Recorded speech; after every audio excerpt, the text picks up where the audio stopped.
Mesdames et messieurs, bonjour, bienvenue à vous en cette matinée du 4 mai 2018.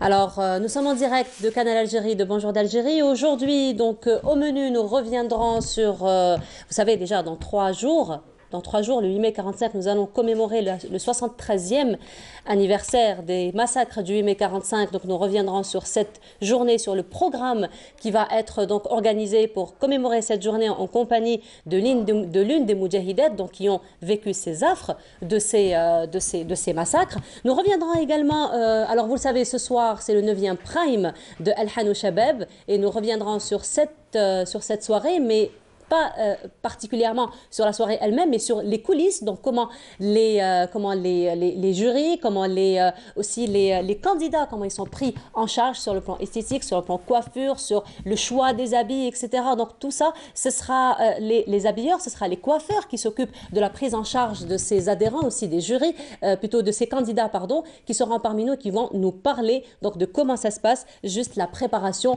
de Al-Han ou Shabab, exactement. Alors demain, le 5 mai, nous allons commémorer la journée mondiale de la sage-femme. Vous le savez, la sage-femme qui est connue comme la donneuse de vie. Donc c'est un métier quand même qui reste méconnu parce qu'on a toujours résumé un petit peu le métier de la sage-femme à la donneuse de vie, et pourtant elle a beaucoup d'autres nobles et d'autres belles missions à l'égard donc de la femme qui vient juste d'accoucher, ou aussi à l'égard des nouveau-nés. Et demain donc c'est sa journée mondiale. Il y a un programme justement qui a été organisé par l'association algérienne pour la planification familiale, et cette même association donc rendra hommage à l'un des grands professeurs Tijini Haddam, donc qui est connu comme médecin, comme chirurgien, mais aussi comme militant, comme moudjahid.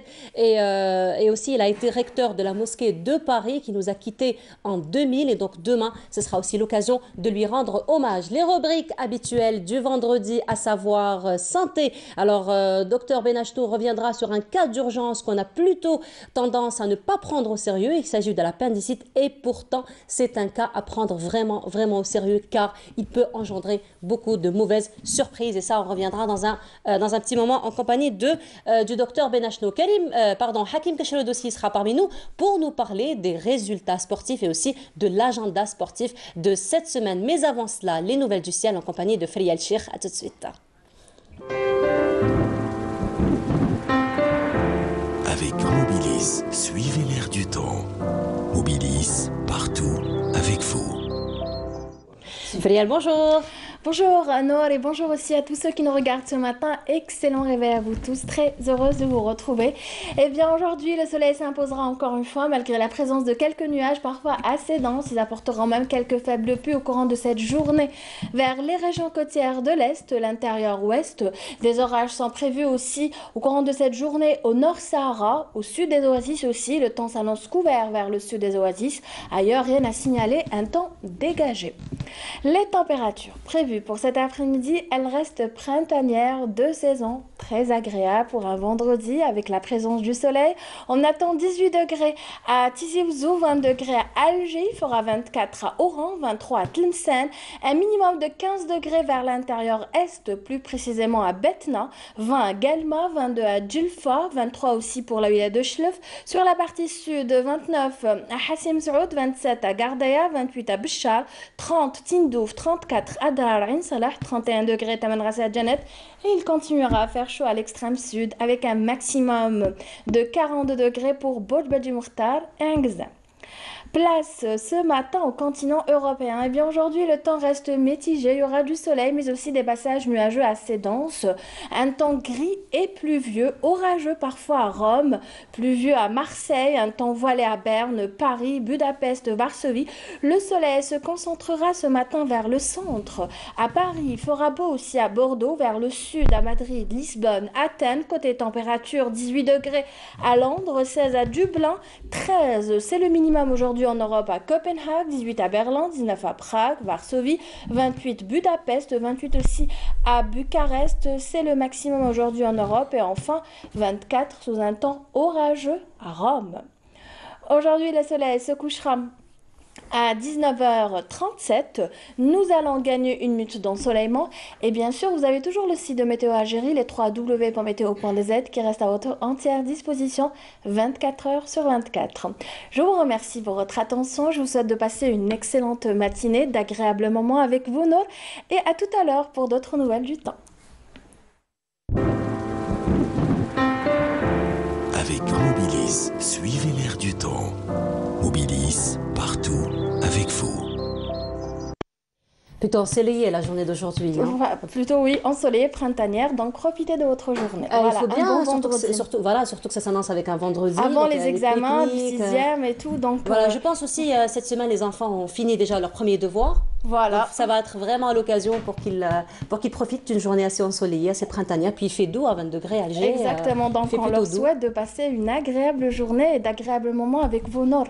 Merci, je l'espère. Merci beaucoup Félia, donc on vous retrouvera tout à l'heure, après le journal de midi. Tout à fait, au courant de cette journée pour d'autres nouvelles du temps. Merci beaucoup, allez, bonne journée à vous Félia. Profitez aussi de votre journée, hein, qui fait beau. Allez, sans plus tarder, on va parler de ce cas d'urgence qui est à l'appendicite en compagnie du docteur Benachnou. Bonjour.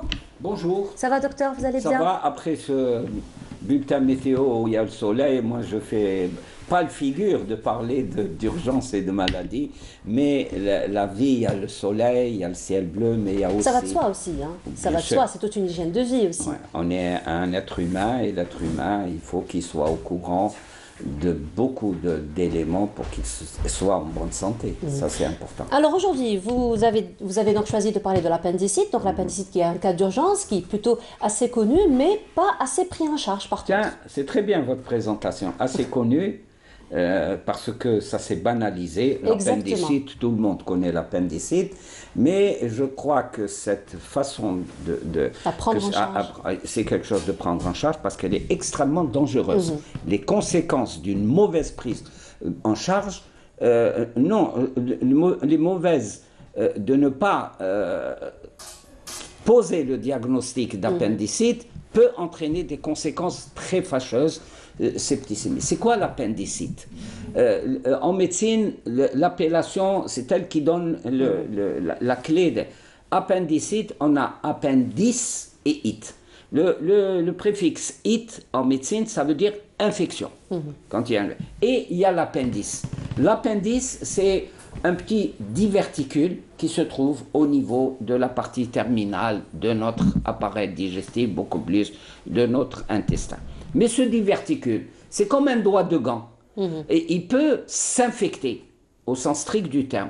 Une infection, vous allez me dire que c'est rien du tout. Et quelles sont les causes de l'infection, justement? Les causes de l'infection, c'est ce diverticule qui s'enflamme. Il y a une inflammation et pour différentes raisons, il y a une infection. Une infection, qu'est-ce que ça veut dire? Ça veut dire du pus. Et une infection, elle est vivante, elle avance. Et le gros problème, c'est d'avancer, d'intervenir plus vite que l'infection. Parce que l'infection, elle va envahir tout le corps humain. C'est comme un furoncle. Quand il y a une accumulation, une collection, on appelle ça, de pus, ça va s'ouvrir. Je m'excuse de bon matin de parler de ça, mais c'est la réalité. Le pus, quand on a un furoncle, le pus va se déverser vers l'extérieur, on peut intervenir. Mais là, tout est fermé, c'est à l'intérieur du corps. Alors justement, docteur, tout est fermé, c'est à l'intérieur du corps. Quand il y a un furoncle, donc on le voit, c'est visible. Ouais. Mais pour ce qui est de l'appendicite, quels sont les symptômes? Très bonne méthode et conduite à tenir. Alors, les symptômes, c'est là où le bas blesse, si vous voulez. En Algérie, on a pris l'habitude, même partout ailleurs, j'ai un peu mal au ventre. J'ai un peu mal au ventre. Chez nous, rapidement, tu as mangé quelque chose qui n'est pas bien. Prends une tisane. Prends un petit truc. Alors, le pire, c'est que quand la douleur, et je vais expliquer les caractéristiques de cette douleur, on va à l'hôpital. Viens, je t'emmène à l'hôpital. L'hôpital ou le centre de santé ou un truc comme ça, on est tellement habitué aux douleurs, entre guillemets, qu'on dit des lichka. C'est le terme utilisé, des lichka. Et c'est là où on va risquer quelque chose de très grave, c'est heureusement, et la douleur dans notre corps humain, c'est une lampe rouge qui s'allume. Une douleur, ça se respecte. C'est notre corps qui me dit, oh, il y a quelque chose qui ne va pas, cherche. Il y a la douleur, il s'exprime. Et c'est là où il faut savoir. que classiquement, ça se trouve au niveau du côté droit de l'abdomen. Beaucoup plus quand on examine, il faut toujours examiner, il faut toujours explorer. Quand on examine, ça se trouve entre le nombril et l'épine iliaque. C'est une ligne et quand on appuie brutalement, il y a une douleur atroce.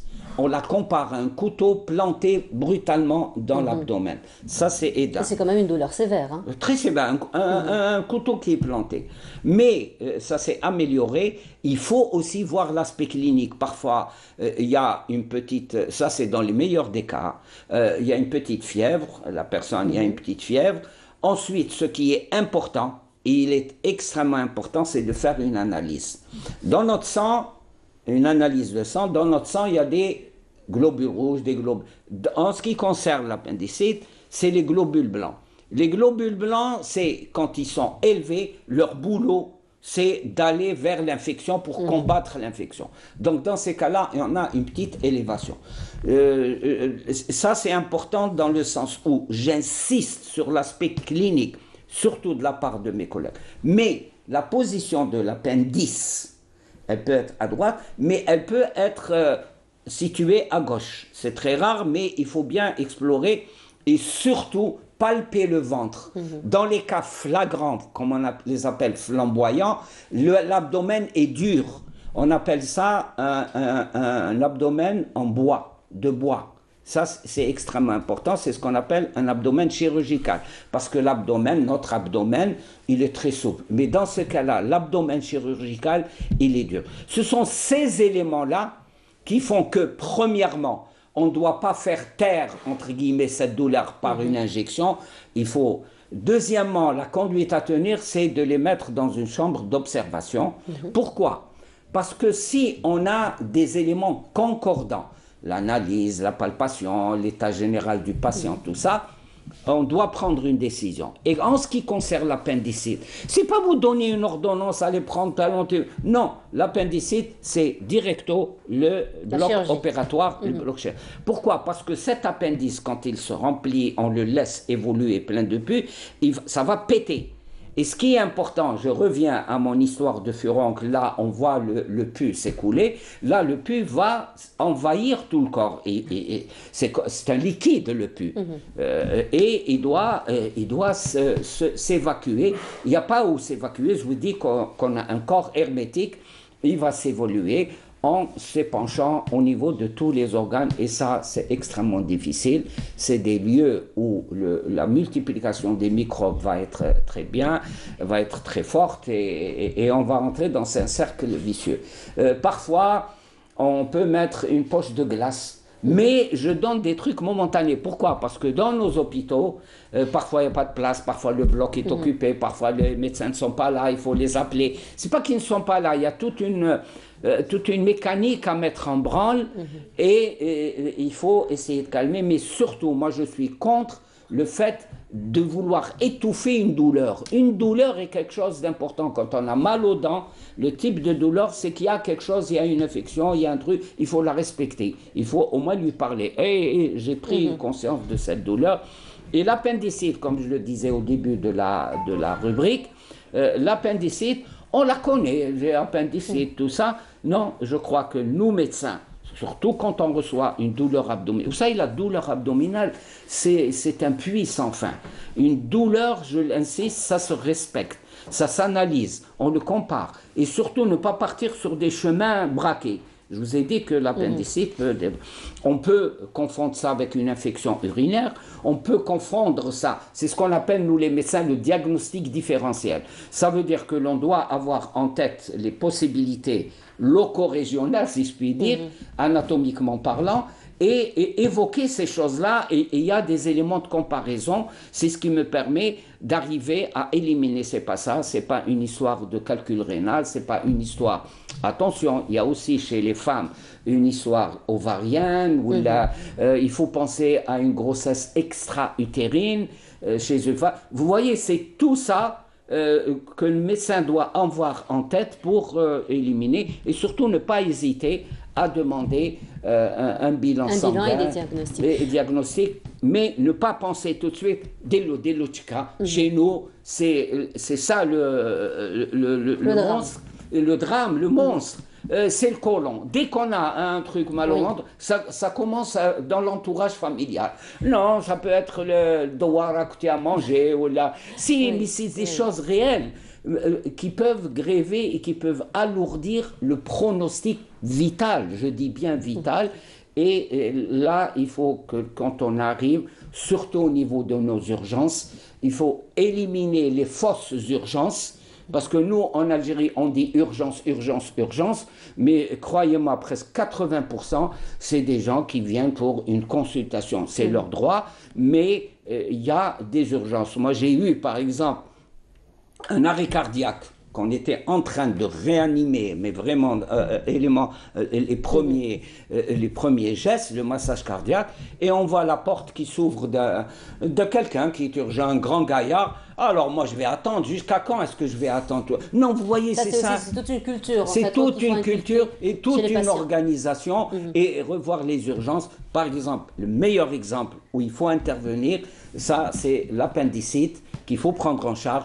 Et on a qui va se gréver. Bon, j'ouvre une parenthèse sur les urgences. Vous allez avoir de plus en plus d'arrêts cardiaques, vous allez de plus en plus d'avoir d'AVC, vous allez de plus en plus. Par exemple, moi je comparerais ça à la grossesse extra-utérine. Je crois que c'est une douleur terrible. Bon, c'est pas la même chose, mais c'est le même contexte qu'il faut avoir en tête au moment où on a ce patient entre les mains. Alors, docteur, justement, si jamais l'appendicite éclate, donc vous avez dit que les conséquences ça pète. sont... ça pète, voilà. Donc, je reprends votre mot. Alors, si jamais ça pète, donc on a dit que les conséquences étaient fâcheuses, mais qu'est-ce qu'il y a lieu de faire si jamais le patient risque d'avoir ce problème? Oui, mais attention, les choses vont se précipiter. Les éléments biologiques vont se précipiter.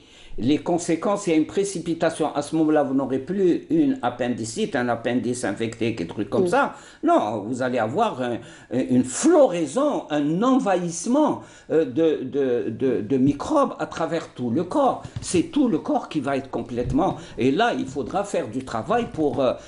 si vous voulez, débarrasser le corps de ces microbes. Et croyez-moi, même quand vous intervenez, ça laisse des traces après, parce que les microbes vont se nicher dans des coins terribles, tout ça.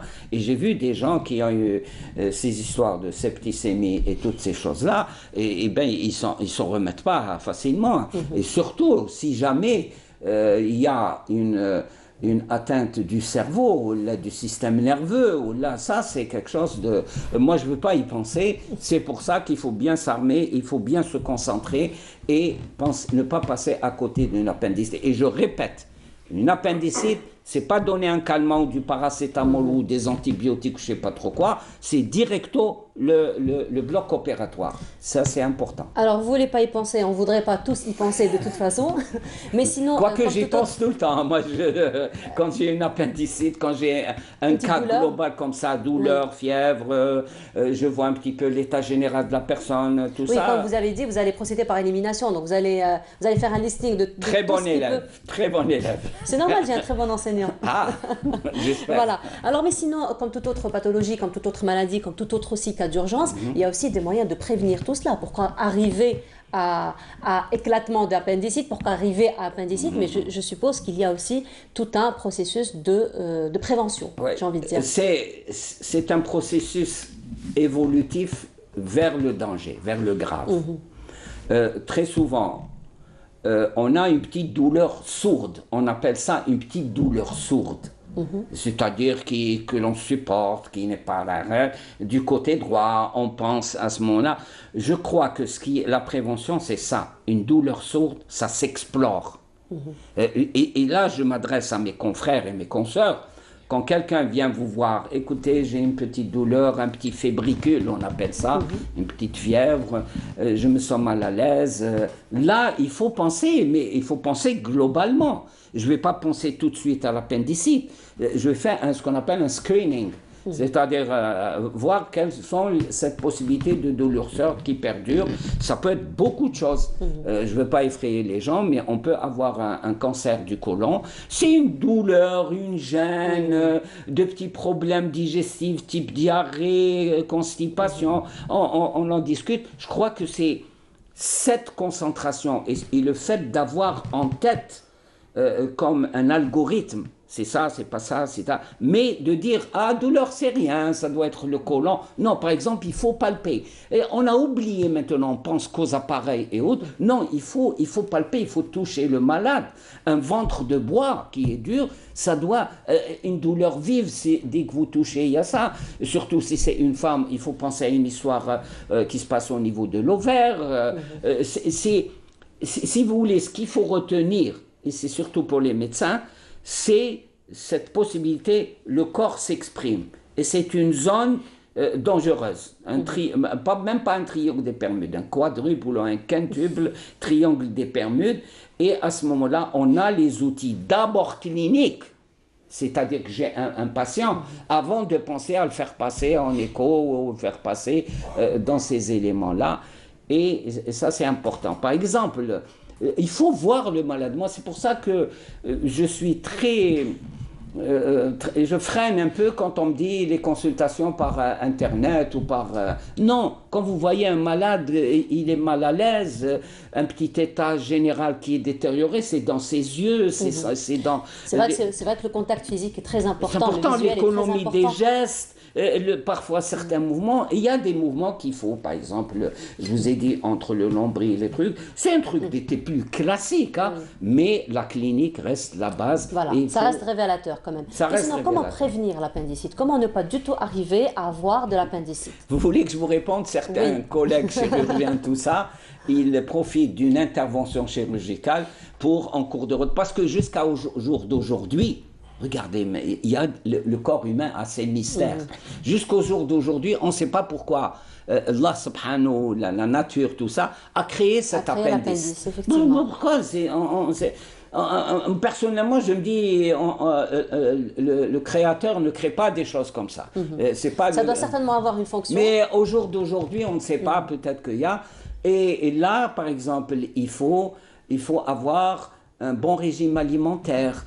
Et il faut avoir une hygiène alimentaire, il faut, et surtout être à l'écoute de son corps. On n'écoute pas son corps, on est à droite, à gauche, tout ça, et on a des automatismes, moi, que j'appelle meurtriers, des automatismes. J'ai le côlon, c'est pas grave, c'est une petite brûlure, non, c'est l'estomac. On devient médecin empirique, en fait, envers soi-même déjà, envers nos enfants, envers la famille. Et ce qui me fait rire, en tant que médecin, c'est que dans notre pays, notre culture réduit. Alors, tout un système digestif, un système, ça veut dire il y a des trucs, l'estomac. Et on le réduit à un on dissocie carrément les différents organes qui constituent le système. C'est comme notre système de santé. Notre système de santé qui est un système merveilleux, il s'articule, c'est pratiquement une pyramide, tout ça. Et on remet en question ce système de santé parce que l'hôpital ne fonctionne pas. Alors que l'hôpital n'est qu'une petite partie du système de santé. On veut jeter le bébé avec l'eau du bain. Et ça, c'est important. Et il faut en tenir compte. Et l'appendicite, ce n'est pas banal, c'est courant. Mais en tant que médecin, nous ne devons pas tenir compte d'une banalité et écouter ce que dit le patient, mais le vérifier, contrebalancer, confirmer par un examen clinique et des explorations. On a des globules blancs, on va les voir. Qu'est-ce qu'il y a? Est-ce qu'elles sont normales ou si on les trouve élevées, c'est qu'il y a une... Alors ce sont des indices qui s'additionnent et on y va. Peut-être qu'on le fera rentrer au bloc après examen. Très souvent, c'est ça l'erreur, mais ça c'est fonction des conditions. On lui dit à retourner chez vous, on lui fait une injection, retournez chez vous. Si ça ne va pas revenir. Si ça ne va pas revenir, mais les choses peuvent se précipiter. Et là, c'est pas fonction, c'est fonction de l'organisation des urgences. Une salle d'observation L'observation est une étape importante dans le suivi d'un malade ou d'une pathologie, l'observation. Et il ne faut pas ramener quelqu'un, un poivreau ou un truc comme ça, ou quelqu'un qui est insomniaque et qui vient pour se défouler dans le service des urgences. Non, il ne doit pas me parasiter, c'est-à-dire en tant que médecin, je parle, me parasiter et me faire passer à côté de pathologies comme une appendicite qui doit être surveillée et observée. Voilà, merci beaucoup docteur pour tous ces détails. J'espère que je n'ai pas fait fausse note par rapport au soleil. Et... Non, bien au contraire, parce que vous parlez d'hygiène de vie, vous parlez d'hygiène alimentaire et ça va de soi. Donc si on a envie de bien profiter du soleil, il faut aussi bien se prendre en charge, n'est-ce pas? Il y a les coulisses de la vie aussi. Exactement. Et le médecin, c'est ça.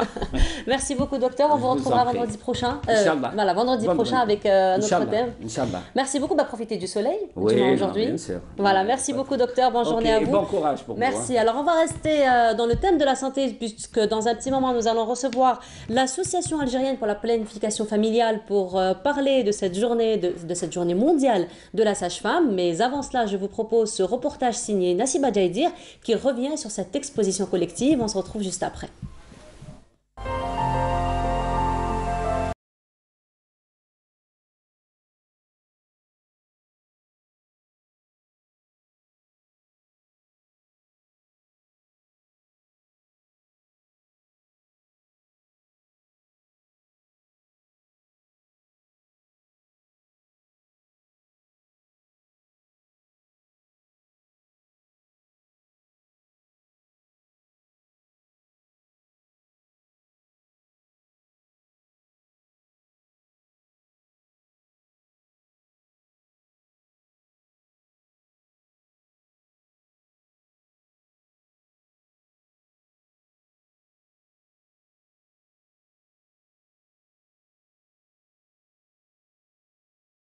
J'ai la chance d'exposer enfin à la Fondation Aslah Hussein, qui est très connue pour l'aide envers les plasticiens, envers les gens de la culture. C'est une opportunité pour nous de se côtoyer avec mes collègues Labsir, Jati, Jahida Ouadef et M. Majid Gemroud et échanger du vécu de l'artiste, de son travail pendant sa carrière, avoir l'opportunité d'échanger aussi avec les écrivains.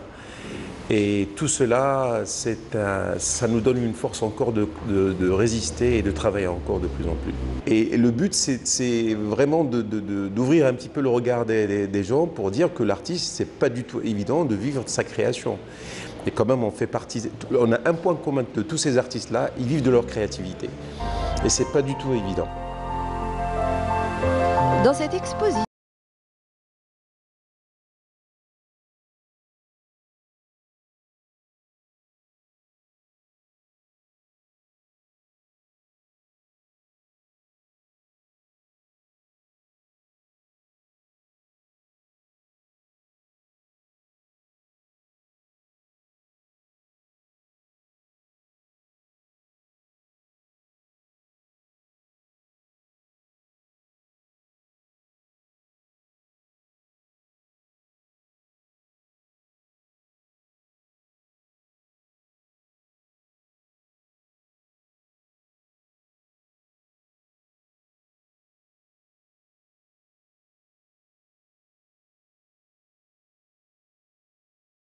pour acheter mon billet retour et j'ai vu la galerie.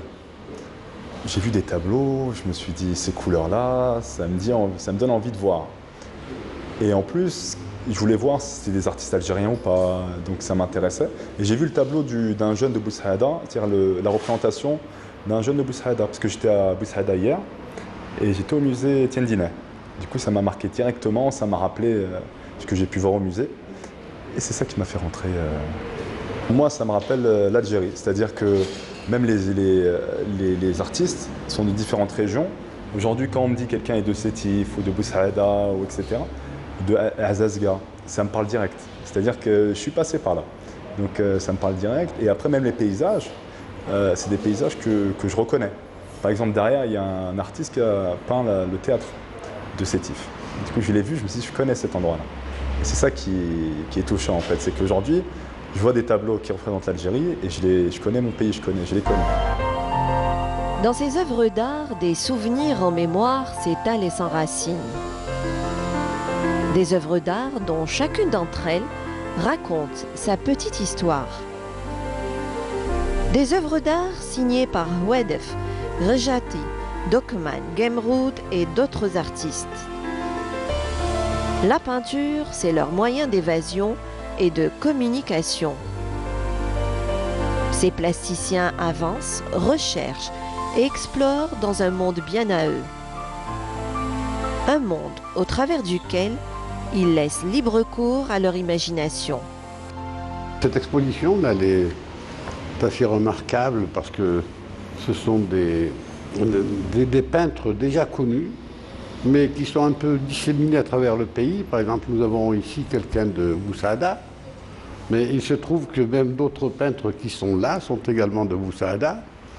Et Boussaada, Biskra, c'est un lieu où fleurissent beaucoup de peintres. La fondation, au départ, n'avait pas de galerie d'exposition. Si tu veux, nous avons, en refaisant un peu ce local, nous avons pensé qu'il était très important d'avoir un espace galerie.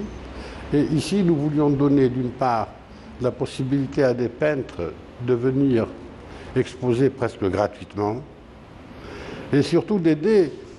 Nous sommes très proches des écoles régionales des beaux-arts. Dans cet espace qui encourage la créativité, des peintures et des sculptures.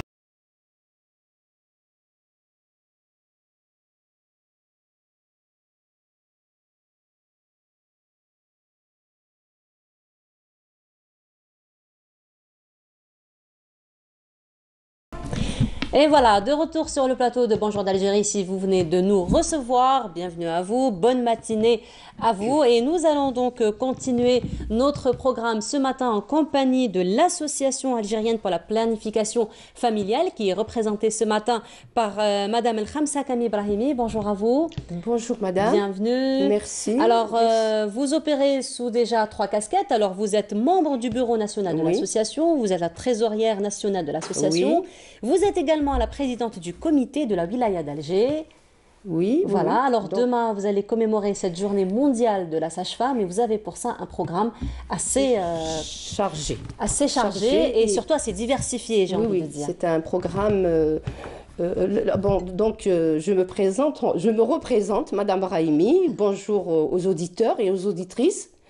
Donc nous célébrons la journée de la sage-femme qui aura lieu le 5 mai. Comme chaque année, d'ailleurs, c'est la journée mondiale de la sage-femme. Nous organisons donc, alors c'est 3 en 1, c'est-à-dire nous avons la journée de la sage-femme que nous allons célébrer. Nous allons célébrer le 31e anniversaire de la création de l'association et nous allons rendre hommage au premier président de notre association qui fut le professeur Tejini Heddam, Allah yarhamou, que Dieu ait son âme. Donc voilà, nous allons rendre hommage. Alors pour revenir un petit peu à cette journée et surtout au métier de la sage-femme, donc le métier de la sage-femme, il faut dire, il a toute cette noblesse, il a toute cette humanité qui va avec. Et vous-même, donc vous avez été sage-femme pendant de longues années. Alors, pouvez nous parler un petit peu de ce métier? Le métier de la sage-femme, moi, je n'appellerai pas le métier. Normalement, quand on fait ce métier, c'est un sacerdoce. C'est un métier qui demande beaucoup d'abnégation. C'est un métier qui demande beaucoup de dons de soi. C'est un métier qui demande aussi, même physiquement, il faut être d'une corpulence et d'une structure vraiment physique pour pouvoir faire ce travail. Je dirais que la sage-femme est le maillon incontournable au niveau de la maternité. Elle travaille. Nous travaillons en collaboration avec des gynécologues, avec des pédiatres, donc c'est un travail qui se fait, il est pluridisciplinaire. La sage-femme à elle seule ne peut pas faire ce travail.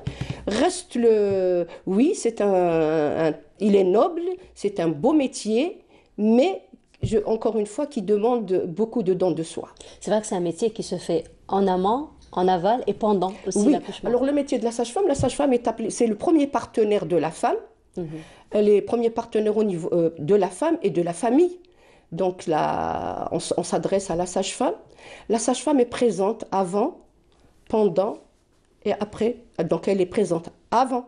Elle peut être avant la grossesse, parce que nous recevons des petites jeunes qui viennent pour demander des conseils sur la planification, pour la contraception. Nous avons donc avant, pendant la grossesse, ce sont les consultations. C'est beaucoup plus un accompagnement psychologique que vous faites parce avec que les femmes. comme on exige maintenant le certificat prénuptial, donc il y a des gens, il y a des personnes, des jeunes ou des futurs mariés qui viennent nous consulter, nous demander des conseils.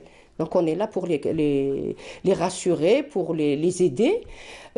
Après l'accouchement, pendant la grossesse, c'est pendant les périodes, les consultations prénatales, au moment de l'accouchement et dans le postpartum. Parce que dans le postpartum, on ne va pas dire que la femme, elle accouche, c'est bon, tout se passe bien.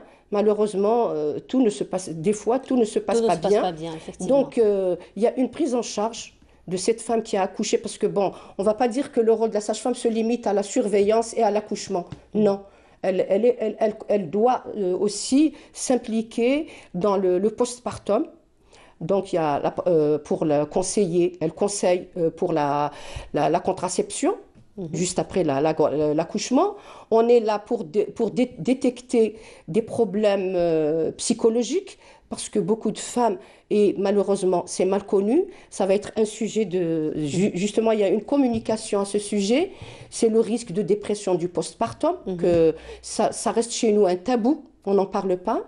La sage-femme donc s'occupe, elle est aussi impliquée dans la lutte contre la mortalité maternelle et infantile, aussi, elle est acteur. La sage-femme fait du dépistage dans le cancer du col.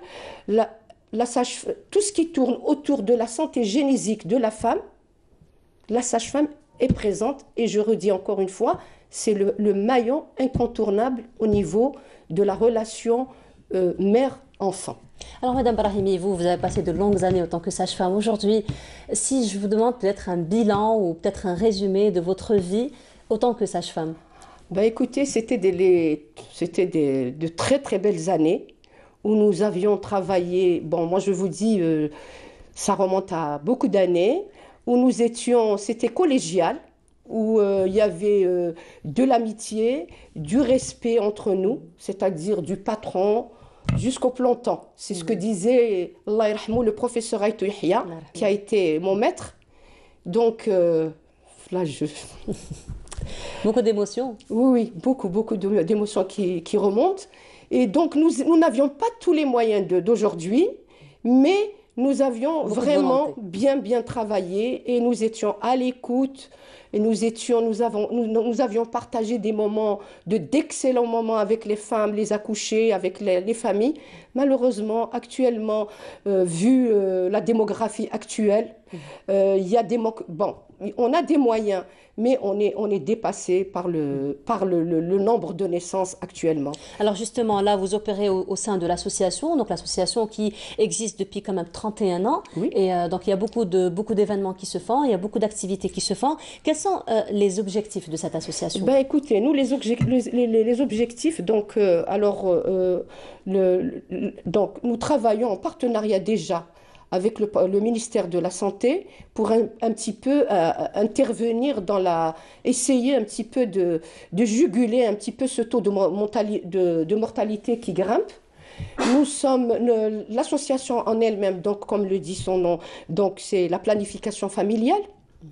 Nous avons les années 2000, on a beaucoup fait, et nous avions pu, en tant qu'association et avec toujours l'aval du ministère de la Santé, nous avions pu maîtriser le taux de natalité. Actuellement, il y a un baby-boom, ça reprend. Donc, nous venons de signer un partenariat avec le ministère de la Santé. Et la semaine dernière, on a donné une formation, toujours avec le ministère de la Santé et l'APF, une formation, et on va essayer de créer des centres de référence. Il va y en avoir 10 incessamment, Et nous allons essayer d'ici 2019 de couvrir les 48 wilayas. Ça sera des centres de référence que l'association avait chapeauté les années 2000. Puis après, je vous dis, quand ça s'est stabilisé, donc il y a eu un petit relâchement. Et là, nous avons été sollicités par le ministère de la Santé. Et donc, on est en train de préparer quelque chose pour créer ces centres de référence, pour juguler. Et l'association pour la planification familiale, nous, on est beaucoup impliqués dans les formations de jeunes. Dans les formations... Des jeunes, ce sont des jeunes ciblés, bien ciblés qui... Non, nous formons des jeunes qui peuvent s'adresser à tous les jeunes. C'est-à-dire, nous parlons de la santé sexuelle et reproductive, nous parlons des maladies sexuellement transmissibles, nous avons le VIH-Sida, nous avons le tabagisme, on a beaucoup de casquettes, donc on essaye un petit peu de sensibiliser, parce qu'on n'a pas le droit de donner de formation, on fait beaucoup de prévention et de sensibilisation. Mais sinon, les jeunes auxquels vous vous adressez, est-ce que ce sont des jeunes qui sont dans le corps médical ou ce sont des jeunes qui sont bénévoles? Excusez-moi, l'association algérienne pour la planification familiale est ouverte à tout le monde. Tout le monde. Jeunes, pas jeunes, quand on est sollicité, et c'est sans exclusion. Et en plus, même dans l'association, notre association, on n'est pas que des sages-femmes, on n'est pas que des médecins, il y a de tous horizons. Elle est ouverte à tout le monde, on n'exclut personne. Donc, voilà. Donc ce sont des jeunes qui seront par la suite des médiateurs entre l'association. Oui, bien sûr, oui, c'est ce qu'on appelle des jeunes pères. Maintenant, on les forme et eux, ils interviennent au niveau des universités, ils interviennent au niveau des centres culturels, ils interviennent dans la rue, à la plage. On a des journées, par exemple la journée du VIH-Sida. Écoute, on délègue certains jeunes qui se déplacent et qui expliquent ce qu'est le VIH, comment il s'attrape, comment il faut éviter. Donc, ce sont des jeunes qui sont formés par notre association. D'ailleurs, l'Algérie a eu, dans les années 2000, nous avons eu, les jeunes de l'association ont eu le prix de Barbara Cadbury à l'échelle internationale. Et je veux juste dire aussi, je ne peux pas parler de l'association, notre association, sans parler de l'association mère, qui est l'IPPF, dont le siège est à Londres. Et l'association, comme l'association algérienne pour la planification familiale, existe dans 198 pays, dont l'Algérie. L'Algérie fait partie... Alors, si je comprends bien, c'est une organisation internationale. Absolument. D'accord. Bon, maintenant, non, on est chapeauté par un organisme international. C'est une association comme la nôtre existe dans 198 pays. D'accord. Nous, l'Algérie fait partie du monde parce qu'ils ont partagé, 198 pays et partagé en 3. Donc il y a l'Europe, il y a l'Asie et nous, on fait partie du monde arabe. L'Algérie fait partie du monde arabe dont nous travaillons avec les Tunisiennes, les Marocaines, les Libyennes, les Mauritaniennes.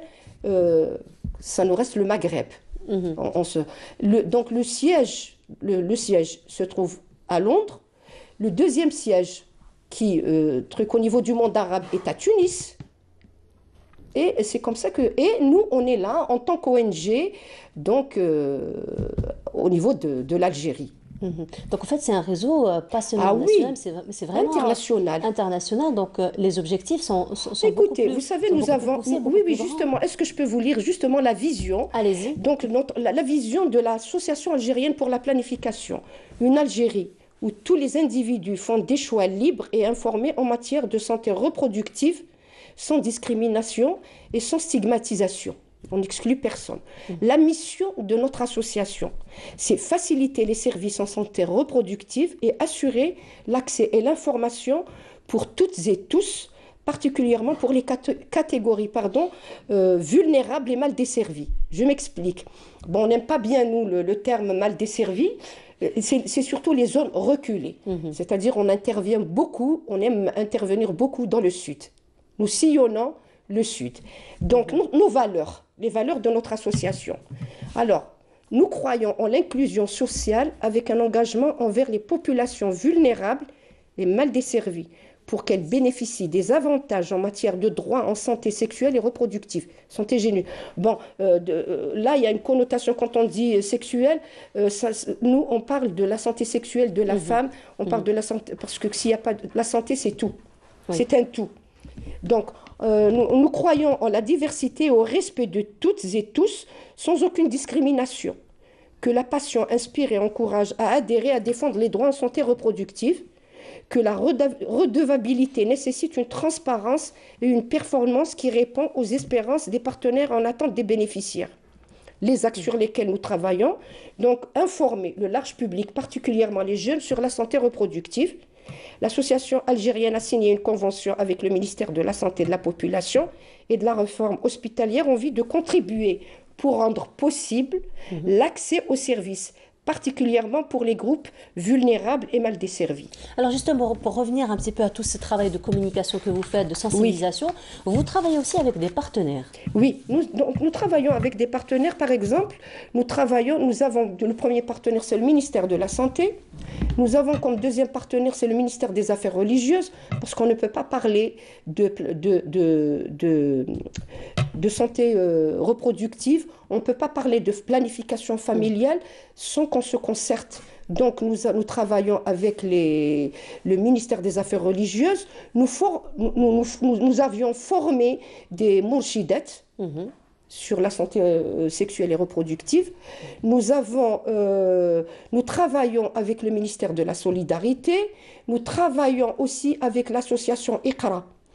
D'ailleurs, nous nous déplaçons parce que nous avions formé des groupes sur l'allaitement maternel, sur la prévention et comment nous les avons sensibilisés, on leur a appris comment s'autopalper dans la prévention du cancer du sein. Donc, on s'adresse, je vous dis encore une fois, on s'adresse à un large public. Donc, les femmes Iqra, c'est des femmes qui sont analphabètes, qui viennent apprendre. Et nous nous déplaçons et nous donnons on va dire ça, c'est pas des formations, mais c'est de la sensibilisation. Sensibilisation, voilà. Des petites astuces aussi pour ces femmes, pour se prendre en charge. Eh bien oui, on est obligé de parler le langue à chaque niveau, on est obligé de se mettre à la portée du public auquel on s'adresse. Vulgariser l'information. Pour pouvoir vulgariser l'information.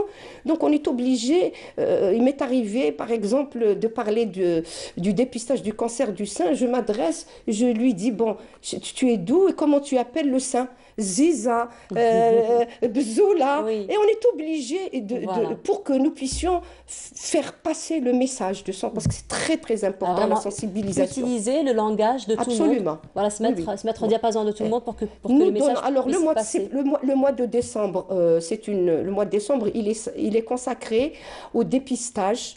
Donc, on parle du cancer en général. Et on parle beaucoup du VIH-Sida. Ça, c'est ce que nous faisons envers les étudiants et les étudiantes. On a des journées sur le tabagisme, donc nous intervenons. Moi-même aussi, je donne des conférences, donc nous intervenons au niveau des cités universitaires. Et je vous dis encore une fois, nous travaillons en partenariat avec le ministère de l'Enseignement supérieur. C'est eux qui nous ont ouvert les portes pour que nous puissions aller dans les universités et dans les cités universitaires pour un petit peu sensibiliser, informer les jeunes qui ont besoin, qui sont assoiffés de savoir, parce que on n'a pas... Je dirais encore, on aimerait le souhait que les médias aussi nous aident un petit peu à ce qu'il y ait beaucoup plus souvent des interventions comme celle d'aujourd'hui, et qu'on puisse, il y a des trucs, parler sur différents sujets, c'est-à-dire faire une journée sur tel sujet, on serait beaucoup plus à l'aise, parce qu'on ne peut pas contourner tout ça en une seule journée. Maintenant, pour revenir à la journée de la sage-femme que nous célébrons, donc, c'est une journée scientifique où nous avons d'éminents professeurs qui vont intervenir. Nous avons des pédiatres, nous avons des gynécologues qui interviennent. Nous sommes soutenus, c'est-à-dire vous allez nous demander comment organiser une journée comme celle-ci. C'est exactement la question que j'allais vous poser, effectivement. Oui, oui, oui. Donc, c'est une journée qui se prépare des mois à l'avance. Nous avons des partenaires. Nous travaillons avec le FNUAP, le Fonds monétaire international. Donc, nous avons l'IPPF, donc il y a un budget alloué à cette journée. Nous avons des laboratoires ce sont nos partenaires. C'est grâce, moi je le dis, à beaucoup de laboratoires qui nous sont fidèles, qui nous ont accompagnés depuis des années, tant d'années, qui sont présents. Il y a des laboratoires qui sont avec nous depuis plus de 16 ans et qui mettent vraiment, qui font l'impossible pour qu'une journée comme celle-ci soit réussie. Donc voilà. Et moi, je tiens... Alors justement, pour rester toujours dans la journée, donc qui va se faire demain, qui va s'organiser demain, on va parler un petit peu de l'hommage que vous allez organiser. Donc c'est un hommage quand même à une personnalité imminente. Il était le premier président de l'association, sans parler de son parcours de militant, de moudjahid, de médecin. Non, mais cher du moudjahid, c'est une personne... Si vous le permettez, est-ce que je peux lui rendre hommage? C'est fait pour, allez-y. Donc on rappelle, c'était le professeur Tidjini Heddem qui était le premier président de l'association. Donc nous allons rendre la journée de demain, donc je me répète, c'est 3 en 1, la célébration de la journée de la sage-femme, l'anniversaire de notre association qui aura 31 ans, Inch'Allah, donc, et l'hommage qu'on doit rendre au professeur Tidjini Heddem qui a été membre fondateur et premier président de l'Association algérienne pour la planification familiale, cette association, c'est la première association algérienne qui a été, ça a été une décision collégiale entre le feu Tidjini Heddem et feu Chadli Ben Jdid. Allah yarhamhum. Donc le professeur Tidjini Heddem est un scientifique, un humaniste, un fin lettré musulman, titulaire également d'un doctorat en théologie. Je m'excuse, hein, je vous en prie, parce qu'on l'a côtoyé. Il est né le 11 janvier 1921 à Tlemcen. Il entama ses études en médecine à Alger, où il a été respectivement externe des hôpitaux d'El-Ketar d'Alger de 1943 à 1944, puis interne à l'hôpital Parnet d'Alger de 1944 à 1946. Son orientation vers la chirurgie thoracique et cardiovasculaire se fera à partir de son internat.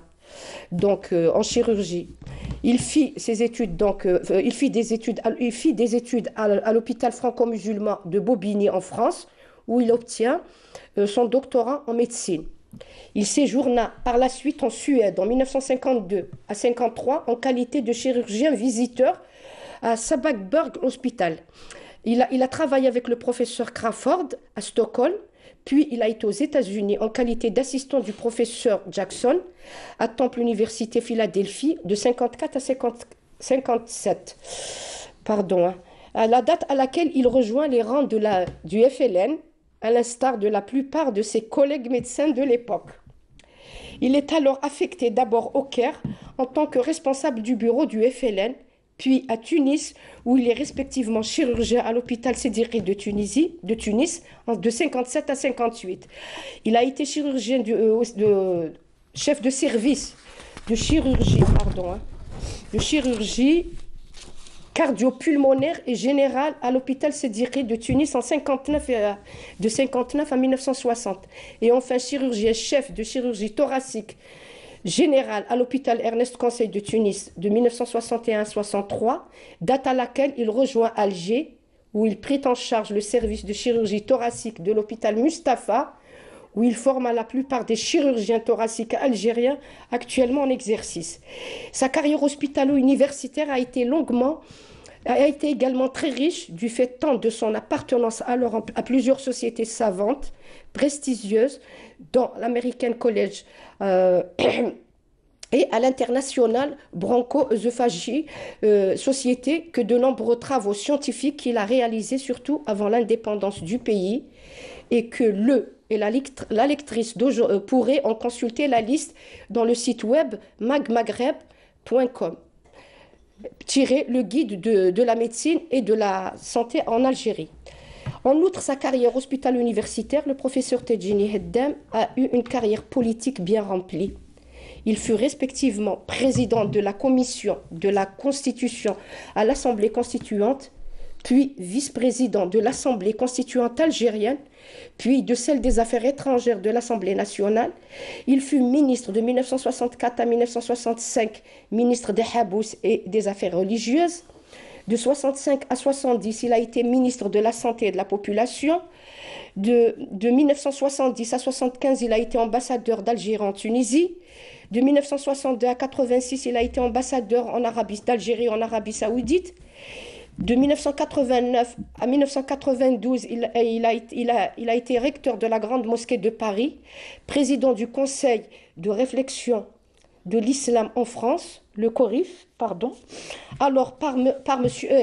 créé alors par M. Pierre Jox, ministre de l'Intérieur français.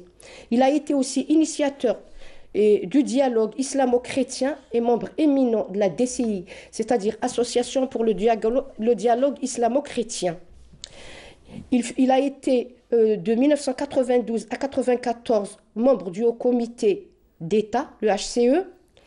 Il a été de 1987 à 2000 membre fondateur et président de l'Association algérienne pour la planification familiale.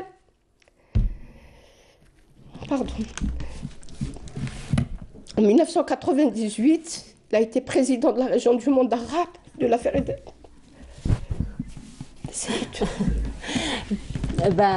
C'est un très très bel hommage que vous venez de lui rendre en cette matinée.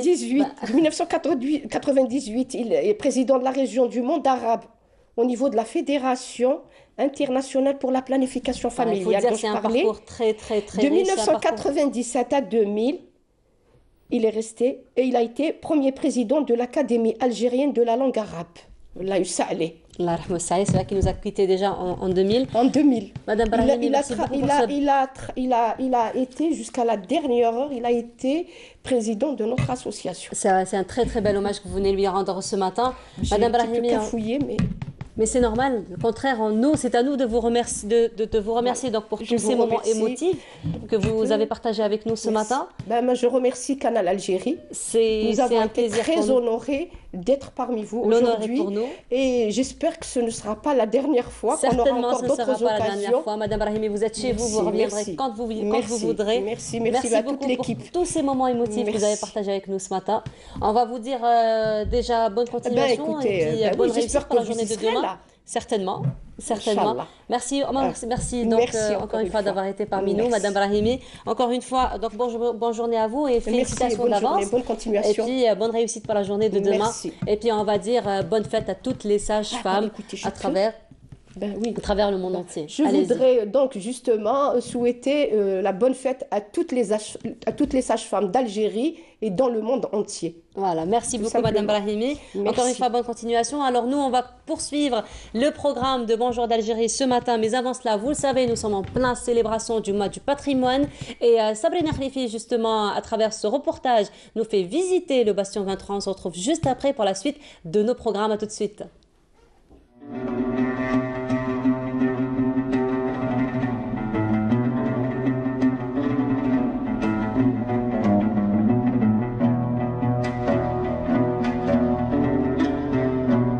Le palais des Raïs, plus connu sous le nom de Bastion 23, fait partie de ces vestiges et monuments historiques de la capitale à visiter absolument, aussi bien pour le touriste étranger que pour les amateurs d'histoire, de culture et de beauté architecturale.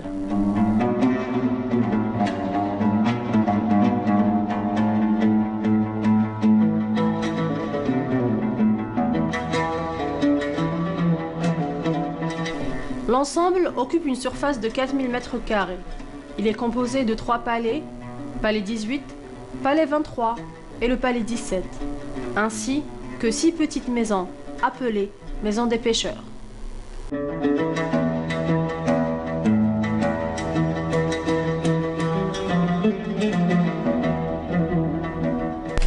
L'acte de naissance du bassin 23 prend effet avec la construction de Burj Souzia, bâti sur ordre du Dey Ramadan Pacha, vers l'an 1576. Ce Borj fait partie des remparts de la ville d'El Jazair.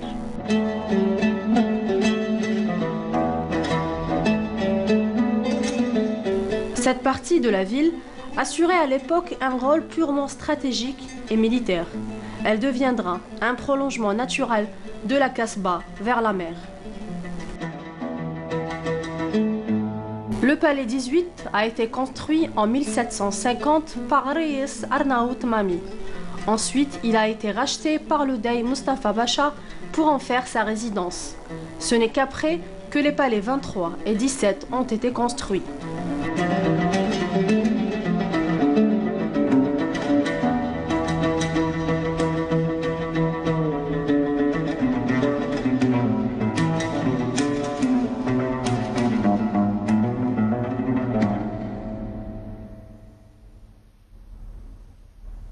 Après 1830, il sera occupé par le commandant du génie civil.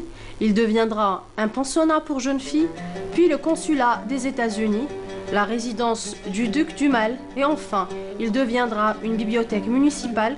Il sera ensuite pillé avant d'être restauré.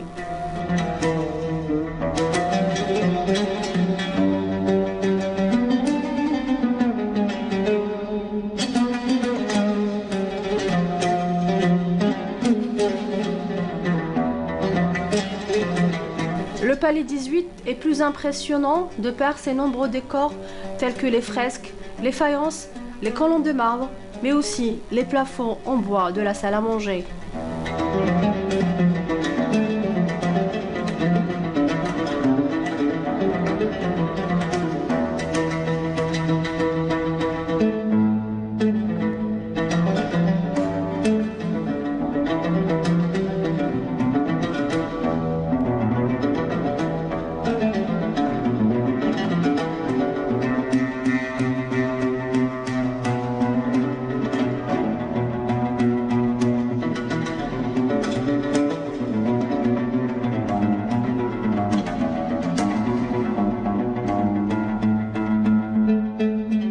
Les palais 17 et 23 étaient à l'époque ottomane occupés par des domestiques. C'est pour cette raison qu'ils apparaissent comme étant plus modestes.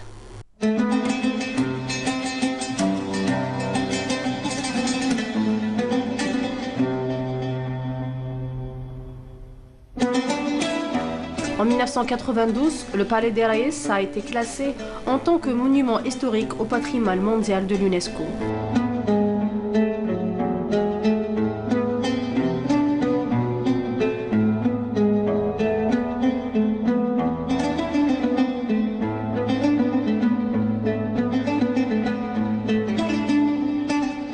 L'histoire a fait que ce vestige soit l'un des derniers témoins qui atteste physiquement du prolongement de la Médina d'El Jazair vers la mer.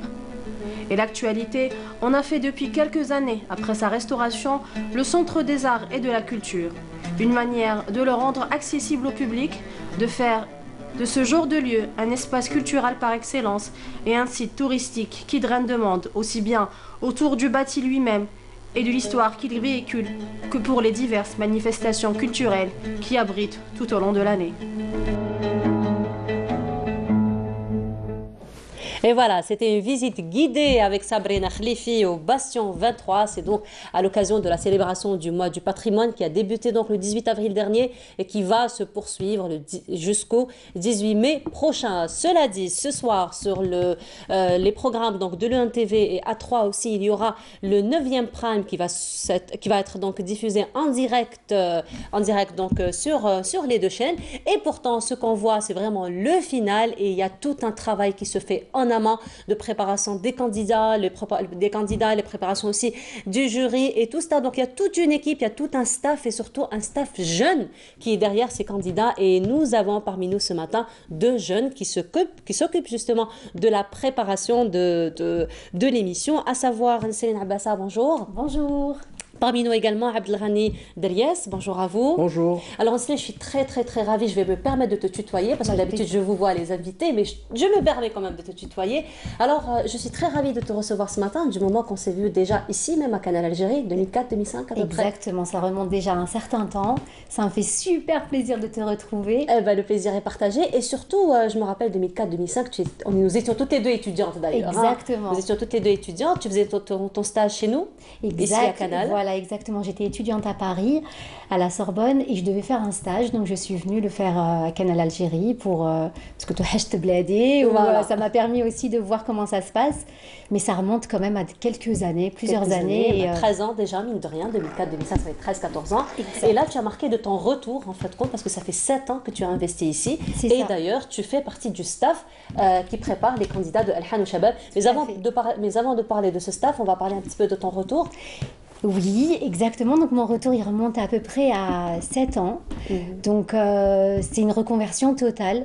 J'ai fait des études, comme tu le sais, dans la com. Et ensuite, j'ai vu que c'était pas l'air du temps, je galérais un petit peu à Paris à trouver du boulot. Alors je me suis reconvertie, j'ai intégré une école de commerce. Et après, à travers des voyages, surtout le dernier aux États-Unis, ça m'a donné vraiment l'envie de réaliser mon projet et d'investir en Algérie et donc d'ouvrir un institut de beauté. Donc c'était un institut de beauté haut de gamme. C'était vraiment précurseur parce que je me suis dit c'est quand même il y en a pas en Algérie. On voyait des petits salons, mais voilà, donc je voulais vraiment faire quelque chose de bien et de beau pour notre pays. Et ça se passe comment depuis 7 ans? Les débuts un peu compliqués, mais avec le temps, je me suis habituée et franchement sans regret. Ça a été dur les premiers temps de s'imposer, de montrer qu'on pouvait proposer des prestations haut de gamme et qu'on respecte ça. Donc inculquer cette mentalité de payer une prestation peut-être un peu plus chère qu'une autre, mais en proposant des produits haut de gamme et surtout un service, ce qu'il n'y avait pas. Enfin, je pense, d'après mon petit sondage. Et donc, je me suis accrochée et aujourd'hui, je suis très contente parce que j'ai un premier institut, donc j'ai ouvert en 2011 et donc à Hedra, qui s'appelle Pavana, et donc le deuxième qui est au niveau du Sheraton, de l'hôtel Sheraton, que j'ai ouvert il y a de ça 1 an et demi. Voilà. Et justement, 1 an et demi aussi, Abdelghani a fait un petit exploit, n'est-ce pas, Abdelghani aussi, toujours dans le monde de l'esthétique, toujours dans le monde de la beauté. Exactement, j'ai ouvert un institut de beauté pour hommes. En fait, c'est une première. En Algérie, il n'y avait pas d'institut. Il n'y en a toujours pas, en fait, d'institut de beauté pour hommes. Des instituts qui font coiffure, barbier, esthétique et massage surtout, chose qui manquait beaucoup. Et de nos jours, les gens, ils sont en train d'ouvrir et tout, des instituts de beauté et tout. Alors... Ça fait déjà 1 an et demi? Oui. Ça se passe comment depuis déjà 1 an et demi? Ça se passe très bien, ça se passe très bien. En fait, pour vous dire la vérité, j'ai eu pratiquement le même parcours que Céline, exactement. Un retour aussi? Oui. J'ai vécu 5 ans en Angleterre, j'ai fait des études d'ingénieur en aéronautique. Ah, alors vous, c'est conversion, mais voilà, à 180 degrés là. Exactement, c'était ça. Après ça, je suis rentré en Algérie je faisais les allers-retours. Et j'ai pas pu d'ailleurs terminer mes études juste par rapport au business et au commerce et tout. J'ai toujours eu un pied ici, j'ai toujours travaillé en Algérie. J'ai ouvert quelques commerces dans pratiquement plusieurs domaines. Et après, le déclic, c'était pareil. Comme le Sénégal, j'ai dû voir le marché algérien. J'ai fait un petit sondage et j'ai découvert que les hommes en Algérie manquaient d'endroits où ils pouvaient prendre soin d'eux. Juste. Et puis, au fur et à mesure, j'ai pu développer cet institut de beauté qui propose tous les services que les femmes ont. Que les femmes ont, voilà. C'est ça, parce que généralement, les hommes venaient chez nous pour faire leurs prestations, souvent des heures d'ouverture. Voilà. Ou bien... c'est ce qui se fait généralement. C'est ce qui se fait généralement au niveau des instituts de beauté. Carrément, à l'étranger. Alors, donc c'était un réel manque. Et je pense que le salon IN répond à ça. Et franchement, vous, les hommes, bah, allez-y, quoi. Voilà, vous serez bien gâtés. Ouais, Alors, on merci. va revenir à ce qui va se passer ce soir, donc le 9e Prime de Al Hanou Shabab. Alors, il faut dire que vous faites partie donc, du staff et c'est vous-même qui prenez en charge les candidats. Alors, comment ça se passe, la prise en charge? Alors, on est 3 salons. Notre confrère, collaborateur Samika est absent aujourd'hui. Et on est trois salons. Trois salons à couvrir cet événement. On s'occupe des candidats dans les coulisses. C'est un travail énorme d'ailleurs. Je félicite monsieur Behloul. Oui, il est à cheval par rapport à tout le staff, à tout le monde. Il est derrière à chaque fois, les cheveux en l'air avec le casque. Toujours sur le D'ailleurs, terrain. je suis tout le temps derrière lui. Je lui demande de bien se coiffer parce qu'il est en train de me faire une mauvaise publicité. Je dis, Voilà. Ça, vous êtes en train de ça, passer c'est chez vraiment- la maison ça, de l'âme, c'est c'est une très vraiment- mauvaise publicité, il faut vous arranger. Ça, c'est vraiment l'adage du cordonnier mal Ah chaussé. oui, Alors, oui. on est tellement... Et je le dis- c'est vrai qu'on engage les meilleurs et après, quand il Voilà. s'agit de nous, C'est ça, on se on délaisse. sait ça. Voilà, On se délaisse. exactement. Mais non, de nos jours, faut pas. Oui. L'apparence compte énormément, donc c'est vraiment...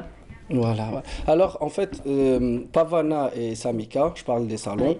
Alors juste avant de parler donc encore une fois de vos activités et de la prise en charge de ces candidats, nous avons un petit extrait donc de Al Hanou Shabab du 8e Prime de Al Hanou Shabab. On le regarde et on se retrouve juste après.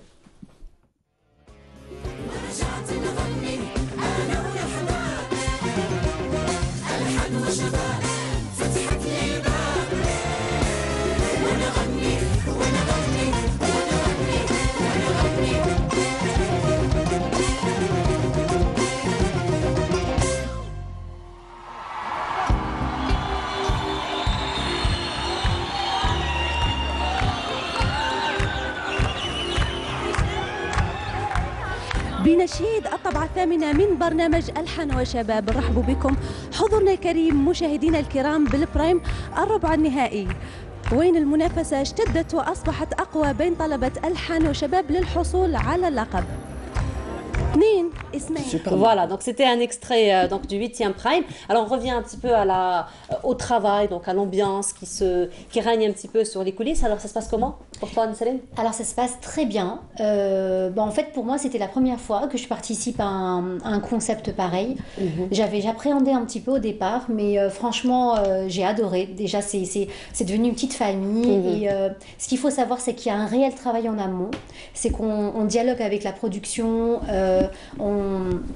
On adapte, si vous voulez, le make-up et la coiffure selon le thème de la chanson, selon l'émotion que le candidat doit dégager. Donc, c'est pas juste un maquillage ou une coiffure qui se fait comme ça. Voilà.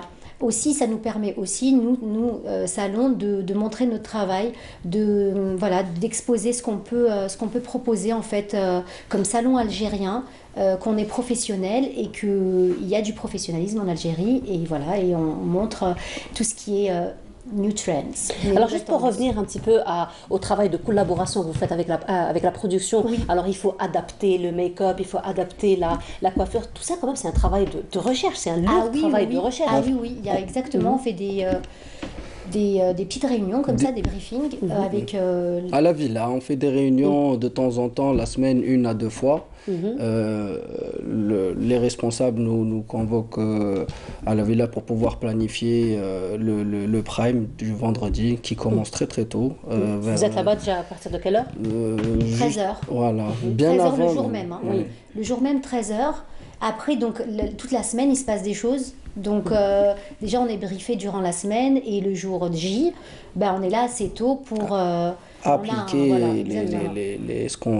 le planning. C'est ça. C'est un travail, ça commence ça commence à 13h et ça s'arrête pas jusqu'à 11h du soir, même après. Voilà, jusqu'à la fin de l'émission. Parce qu'il y a un travail, il faut savoir que derrière les coulisses, il y a un travail énorme et il y a un progrès extraordinaire par rapport à. Moi, je parle au nom de toute l'équipe.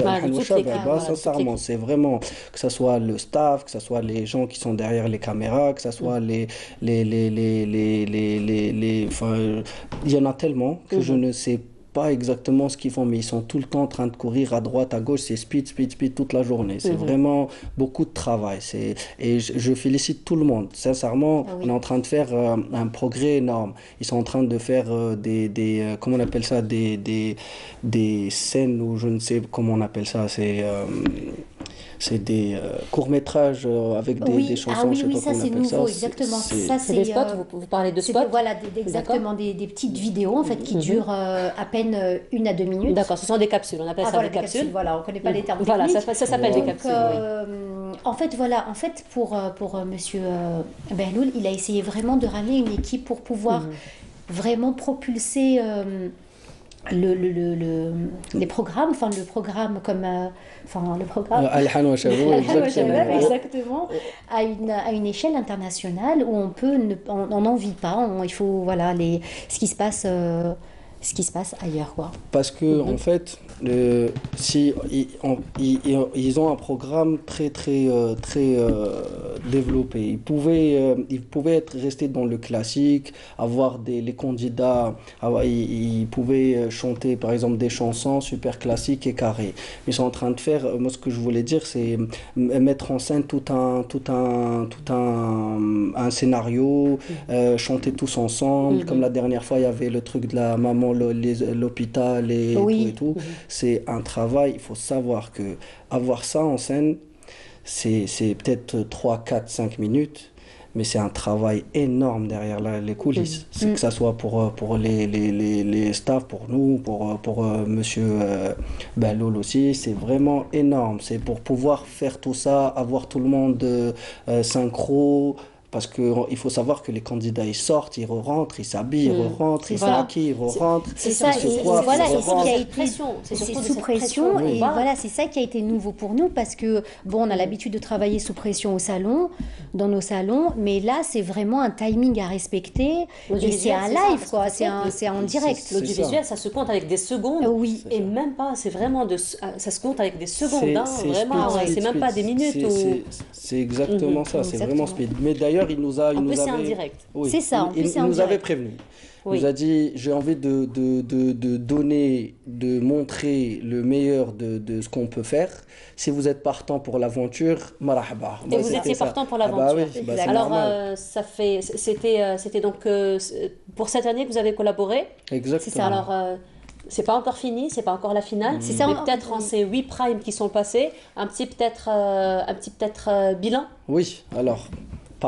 Surtout par rapport aux candidats.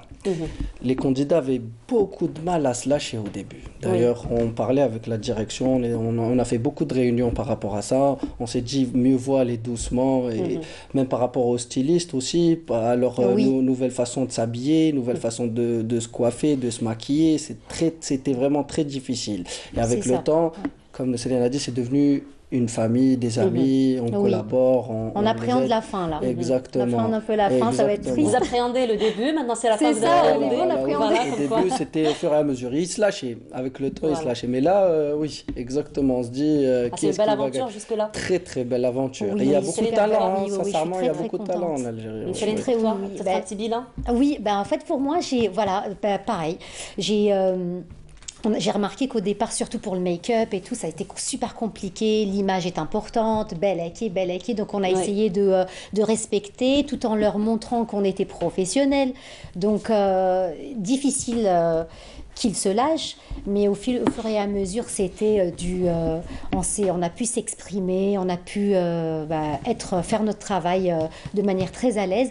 Et c'est vraiment devenu une famille. Franchement, moi, je suis un peu triste de les quitter là parce peut-être pour la prochaine saison, vous allez encore, il y aura d'autres collaborations. On espère. Parce que de toute façon, on ne lâche pas une équipe qui gagne. Merci beaucoup. Voilà. C'est gentil. Alors, Nesrine Abdelghani, merci beaucoup d'avoir été parmi nous ce matin. Plaisir. On va vous dire bonne continuation. C'est très gentil. Beaucoup de courage pour ce soir aussi. Merci beaucoup. Je peux faire un petit coucou? Allez-y. Alors, je fais un gros bisou à toute ma famille à Paris, surtout mes parents. Je vous aime très fort. Un petit bisou, Abdelghani. Oui. Ah, pour ne pas faire de gel. Tous les Algériens comme ça, je vais manquer personne. Voilà, c'est ça. Merci beaucoup. Merci beaucoup. Bon courage et bonne réussite encore une fois pour ce soir. Alors, on va revenir dans un petit moment sur les résultats sportifs et l'agenda sportif de cette semaine en compagnie de Hakim Kouchroud. Mais avant cela, je vous propose ce portrait d'un trisomique, donc d'un céramiste trisomique qui fait un très très beau travail. Et c'est Taous Aïd Hamouda qui l'a rencontré pour nous. On se retrouve juste après. Chaque matin, depuis 4 ans, Selim se rend à l'atelier du maître céramiste Kamel Belazou. Pour rien au monde, il ne raterait une journée de travail. Ici, il a tout appris. Sa passion pour la céramique et sa détermination indéfectible font de lui un artisan unique. Selim a commencé son apprentissage sur une simple feuille. Aujourd'hui, il réalise des œuvres qui font sa fierté et la fierté de tout son entourage. دخلت لي بيرميتون مع الوقت فير ميزور يبدا بالكريون ولي كولور دو كريون شغل ديبيطون كيما كاع لي زيلاف ماشي غير يبداو كاع بالكريون ومن بعد بشويه كي ميتريزيو لافرا تاع الكريون ولي كولور باش نعطيهم لي برودوي يعني هادو تاع لي زوكسيدو كاع لي كولور كي après l'expérience, après une durée de temps. كنت صافا بدا يحكم في لافاي وكاع بدا يدير لي كولور مليح ميم طراساج لي بيان الو بديت نعطيو لي بياس. انا كي شفت الخدمه تاعهم عجبتني بزاف الخدمه تاعهم. وانا كيفاش بديت بالواقع. Une fois sur sa table de travail, pinceau à la main, Selim ne décroche plus un mot. Tout ce qui compte, c'est l'œuvre qu'il réalise. Passionné par l'artiste peintre Baya, Selim aime reproduire ses dessins sur sa poterie.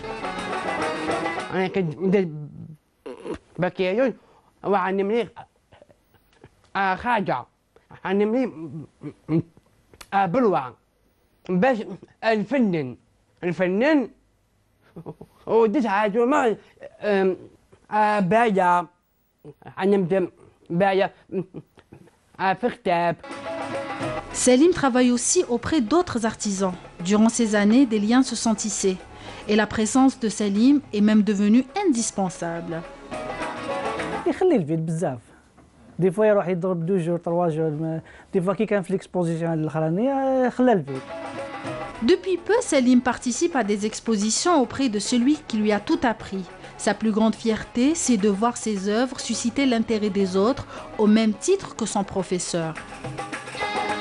أنا كيفاش حسيت أنا نفرح بزاف صادفكي أنا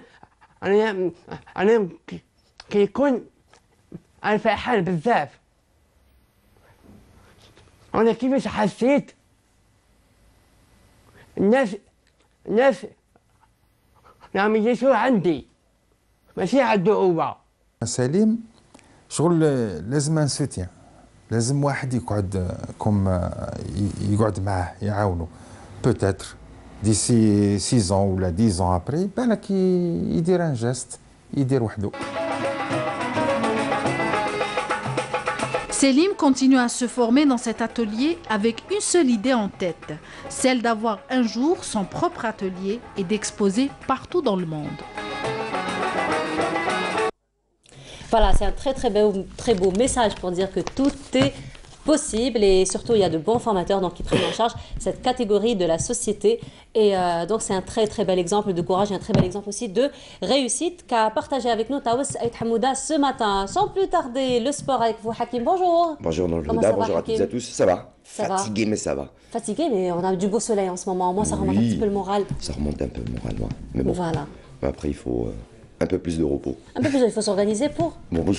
N'est-ce pas? Une fois que le championnat sera fini. C'est vrai qu'on dit bien le travail c'est la santé et se reposer c'est la préserver. Exactement. N'est-ce pas? Exactement. Voilà. Alors Hakim, le sport avec du foot, donc on commence par cette première édition du championnat de foot en salle et finale qui s'est disputée hier à la salle Harsha. Ah oui, on a souvent l'habitude de parler de football, mais là on va parler de futsal, c'est pas pareil. C'est le premier championnat donc, qui a débuté en début de saison, c'est la première fois que l'Algérie organise ce championnat donc, de futsal. 20 clubs se sont disputés disputer le titre de champion qui a été donc remporté hier à la salle Harsha Hassan par le club du Mash'al Shabibat Béjaïa sur le score de 4-2 devant une vaillante et valeureuse équipe donc d'Al-Rabi' Al-Jazairi d'Oran. C'est la deuxième équipe oranaise qui a disputé donc ce championnat. Hier, c'était donc la finale, première édition de la finale du championnat d'Algérie qui est en train de prendre possession donc ces dernières années, plutôt ces derniers mois ici en Algérie, et tant mieux pour les footballeurs qui n'ont pas l'occasion donc d'activer dans un grand club de football. Ils se retrouvent aujourd'hui avec ce championnat de futsal qui leur permet bien sûr de prouver qu'ils sont eux aussi capables de jouer au football et d'être bien sûr à la hauteur. Sachez également que la finale de Coupe d'Algérie de futsal, elle se jouera le 10 mai prochain, ce sera toujours pareil à la salle Harsha Hassan, et elle opposera cette formation du Mash'al Béjaïa qui a pris hier le titre et qui voudra bien sûr décrocher ce doublé. Ils seront face au FC de Constantine. Ce sera, je rappelle encore une fois, le 10 mai prochain à la salle Harsha Hassan. Les coupes continentales avec la Ligue des champions d'Afrique et la Coupe de la CAF avec nos 3 représentants qui entrent en lice ce week-end. Eh oui, et donc c'est très attendu après le championnat d'Algérie. Ça va être ces coupes continentales avec la Ligue des champions africaine et la Coupe de la Confédération africaine a commencé ce vendredi par ce match qui se jouera au stade du 5 juillet à partir de 20h entre le Mouloudia d'Alger qui reçoit la formation marocaine du Difa El Jadid pour la première journée de la phase de poule de la Ligue des champions. On rappelle que le journal d'information de 20h lui sera décalé pour l'occasion ce soir à partir de 19h30 pour permettre à tous les supporters de suivre cette rencontre qui sera diffusée sur la chaîne terrestre, la nationale, à partir de 20h. Idem pour la Coupe de la Confédération africaine ce dimanche avec l'USMA d'Alger qui elle affrontera donc l'équipe tanzanienne des Young Africans. Ce sera également au stade du 5 juillet à partir de 20h. Et on rappelle que l'entente de Sétif pour sa part, elle, s'est déplacée du côté de la République démocratique du Congo pour affronter en Ligue des champions africaine et pour le compte de la première journée l'équipe du tout-puissant Mazembe. Bon courage à nos 3 représentants dans cette compétition continentale. Le championnat d'Algérie de la Ligue 1 avec la 28e journée de ce week-end. Et oui, il y a eu déjà 3 matchs qui se sont disputés lors du week-end dernier en raison de la participation du Mouloudia d'Alger, de l'entente des Sétifs et de l'USMA d'Alger aux 2 compétitions continentales. Ce vendredi, il y aura la suite de cette 28e journée à suivre sur les chaînes de la télévision algérienne. Cet après-midi, donc sur les chaînes nationales, vous pourrez suivre sur la chaîne A4 et sur A3 la rencontre qui opposera le CS Constantine à la GS Kabylie, une occasion pour le CSC d'accentuer son avance en tête du classement et pourquoi pas de décrocher dès cette 28e journée son titre de champion d'Algérie. Sur Canal Algérie, vous pourriez suivre et la chaîne nationale cet après-midi à partir de 16h la rencontre et le big match, le derby algérois entre le Chabab Riadi de Belouizdad et le Paradou Athletic Club, et à suivre demain samedi la big rencontre en Ligue 2 pour le compte de la 28e journée, une rencontre au sommet qui opposera le Cap de Borj Bouarerij à la GSM Béjaïa. Au classement provisoire pour la Ligue 1 et donc avant cette 28e journée, la suite de cette 28e journée, le CS Constantine est en tête avec 50 points, suivi du Nasr Hussein Day qui aura l'occasion, pourquoi pas aujourd'hui, d'aller s'approcher un petit peu plus de cette formation du CS Constantine. Le Nasr Hussein Day 2e avec 48 points, 3e la GS Saoura 45 points, le Mouloudia d'Alger 4e avec 44 points, le bas du classement pour sa part. On retrouve l'US Biskra 14e avec 27 points, l'USM Al-Harrach 15e avec 25 points et enfin l'USM Blida qui est bon dernier et qui est pratiquement en Ligue 2 avec seulement 20 points. Pour cette 28e journée, le CS Constantine sera face à la GS Kabylie, l'USM Al-Harrach accueillera la GS Saoura, l'Olympique de Médéa recevra la Lanterne Rouge, l'USM Blida, le Chabab Riadi de Belouizdad, Paradou Athletic Club et l'US Biskra sera face au Difa Tejnant. En Ligue 2, le Ralia de Mascara accueillera le Chabab Riadi d'Ain Fekroun qui a été suspendu pour jusqu'à la fin de la saison en raison des événements qui se sont déroulés lors de la dernière journée face au Cap de Borj Bouarerij et donc se déplacera du côté du Ralia de Mascara. Le Mouloudia Saïda accueillera le RC Kouba, le Cap de Borj Bouarerij, je le disais tout à l'heure, accueillera la GSM Béjaïa, l'Amel Boussaada sera face à l'Aïs Aïd Milila, le Mouloudia d'Al-Alma Aïs Ochlef, le Mob de Béjaïa accueillera le Cap de Batna, l'Azmo d'Oran accueillera la GSM Skikda et enfin le Wydad de Tlemcen recevra le RC Rélizen. Merci beaucoup Hakim. Juste un mot pour dire que du côté de Annaba, il y aura la Coupe d'Algérie chez les jeunes et chez les dames à partir de ce vendredi vendredi. Alors, finale chez les U17 ans qui opposera la Melboussaada à l'entente de Sétif. Chez également la réserve garçon, il y aura l'USMA d'Alger qui affrontera le Parado Athletic Club, ce sera ce vendredi. En U16, le Moulouzat Saïda accueillera le RC Rélizen. Chez les filles, le CF Arbou accueillera le GF Arbou. Chez les U19, l'USMA d'Alger entente de Sétif. Chez les U15, le RCG Oran Parado Athletic Club. Chez les U17 filles, l'association donc du club d'Alger Centre sera face au GF de Khoroub.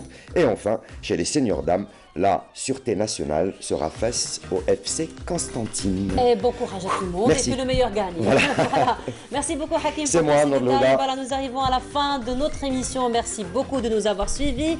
Bonjour d'Algérie reviendra demain à partir de 9h et vous serez en compagnie de Radia Boulmaali. D'ici là, je vous souhaite de passer une agréable journée au programme avec les programmes de Canal Algérie ou bien sortez, faites des pique-niques. Il fait que 20 degrés aujourd'hui. Il fait très très bon vivre. Alors, il faut en profiter du moment que c'est le week-end. Allez, au revoir. Ciao, ciao. Je vous retrouverai très bientôt, Inch'Allah. La semaine prochaine. On va dire très bientôt.